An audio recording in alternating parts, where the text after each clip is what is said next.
My experience with elder law sort of parallels the track of the development of NAILA. In 1988, which was the year that NAILA was organized, it was also the year I discovered that my mother had dementia. And for the next 6 years, from 1988 to 1994, I was my mother's caregiver. I was an only child. And she was living not where I was living, so I was a long-distance caregiver. And it was through that experience that I began to get an interest in elder law. And you might say that my mother was my first client, and do things to avoid the crisis. And as far as elder law planning goes, probably that I can think of the most important things are to have planning documents in place, to have a will or a trust, a healthcare advance directive, and a power of attorney. Those are the documents that are the cornerstones to successful planning as somebody ages and anticipates the need for possibly assistance in their lives if they do get a dementia type of problem.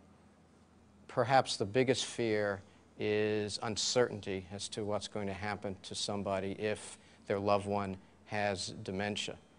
And related to that is the concern about having to be placed in a nursing home. Many people say, I never want to go to a nursing home.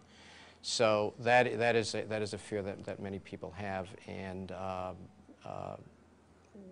try to help them deal with that. And also the fear that the money that they have saved over their entire lifetime may be depleted in short order because of the nursing home expense and their lack of recognition as to how much nursing home care may cost.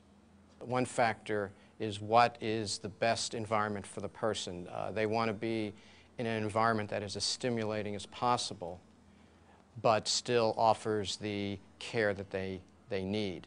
So, and generally, the less institutional the environment, probably the better it is. Perhaps the most important thing wherever somebody is receiving care is to have a family member keep an eye on things, to look in as to how well the care is being provided. There's the saying, the squeaky wheel gets the oil, and that's certainly true with dealing with loved ones in an environment where they're getting care by other people.